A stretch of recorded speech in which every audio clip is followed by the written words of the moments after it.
right, good Erev Shabbos, everybody. Oh, I wanted to talk a little bit about politics, a little bit about religion.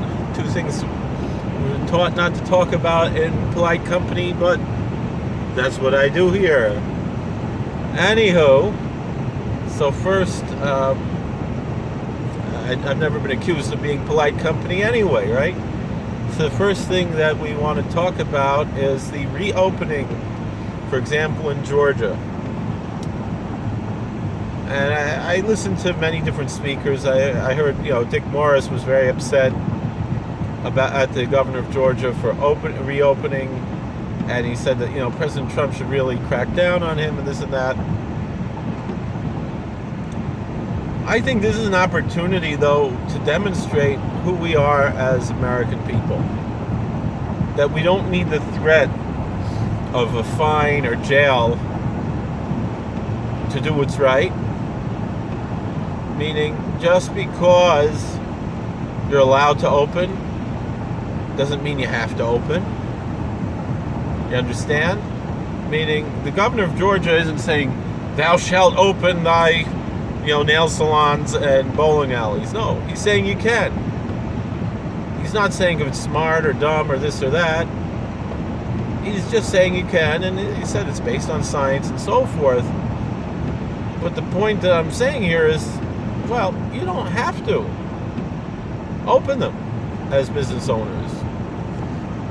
I mean, yeah, he's still putting in there the social distancing rules, which anyway will make it difficult to make a profit in this time and so forth. And this is what's really hurting, is the economic impact this has. Again, it's very painful that we lost the Novominsker Rebbe and Reb Moshe Green and so forth, and so many other people that we lost in the world of all religions and all races and so forth. But the truth is, Reb Moshe Green has been sick for 15 years. It's more sad that we lost him in this situation where we weren't allowed to mourn him and give him the kavod that he was supposed to receive. A man like that should have had 100,000 people at his funeral, and the same thing Novominsker Rebbe and so forth, and they didn't, and that's a big tragedy here. I was thinking about how Rabbi Weinberger lost his father a month before this all started, and how lucky he is that he was able to have a normal shiva, and I was able to go visit. Meaning if it would have happened now and we couldn't go make a shiva call, we'd be on the phone and the Zoom and this and that, but there's a little mazel there, that we're able to be menachem avol in a menschliche way and give proper kavod.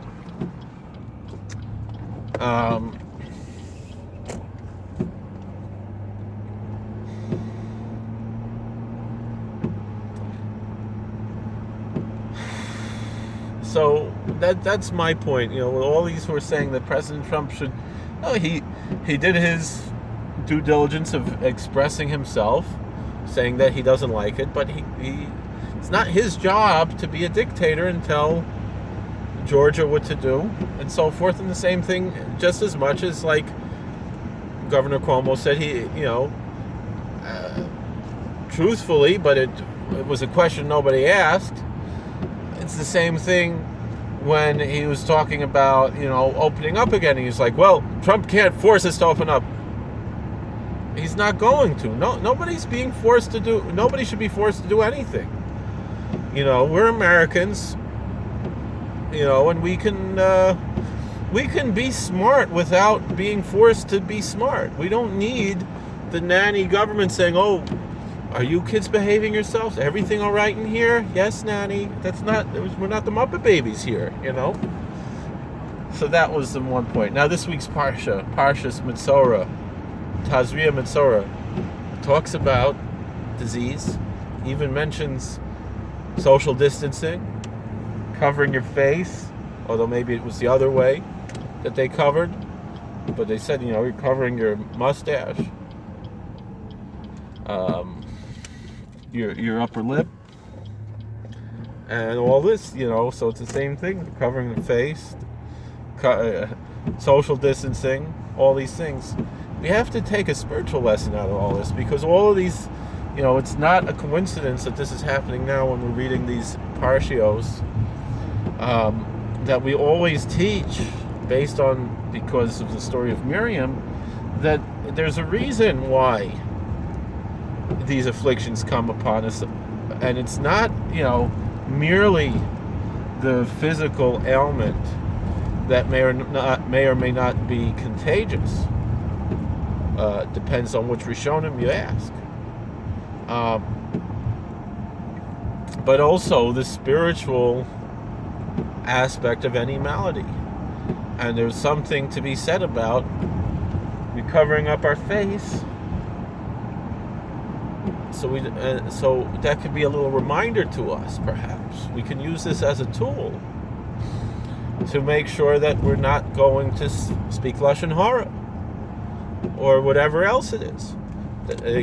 Maybe if someone has a difficulty with keeping kosher, could be that also, that it'll remind you, God wants you to be careful about what you eat.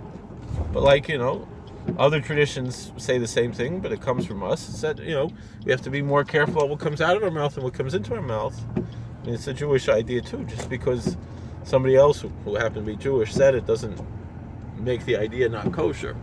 But it's true. We got it, and that's the whole lesson of. And the Calvary Rebbe wrote about this. That's why they had to wear a mask, to remind them. Think about what you're talking about. Think about what you're saying, and also the fact that you're all alone with people. One thing the Calvary Rebbe brought up. He said there's a story by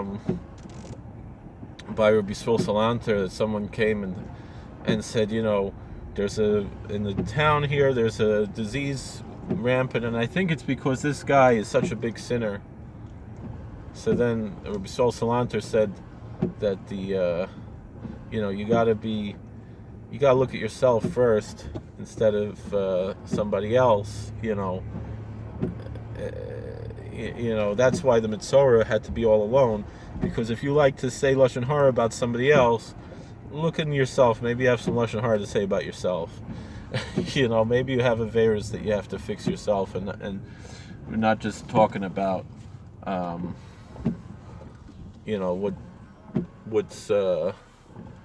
what somebdy else is doing. Like we all know the famous teaching of Baal Shem Tov about the Mishnah in the Goem about the Kol HaRoya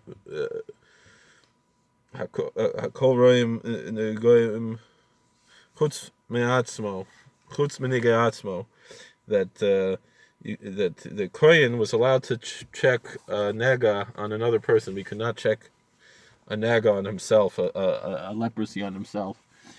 And the same thing. So if you see, but what the Baal Shem Tov said is that if you see a nega chutz outside of yourself, it's me'atzon, it's from yourself.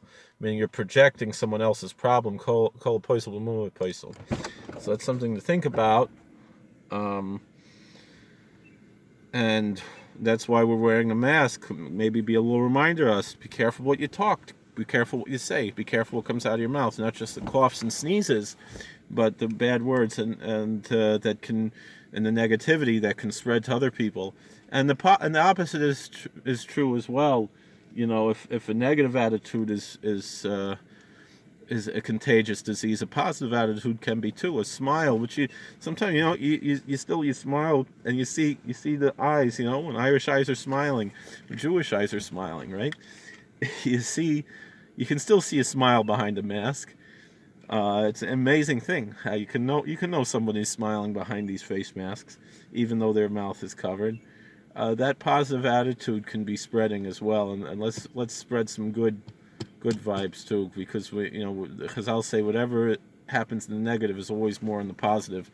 That if we are, if we're upset if we're worried about whatever, if a negative thing can spread like that, like lashon hara or whatever, a negative attitude, negativity, or a disease, also the same thing. All the more so, a positive attitude can be catching too. So let's catch some positive vibes. God bless. Please like, share, and subscribe. Have a good Shabbos, and we'll see you all later. Take care.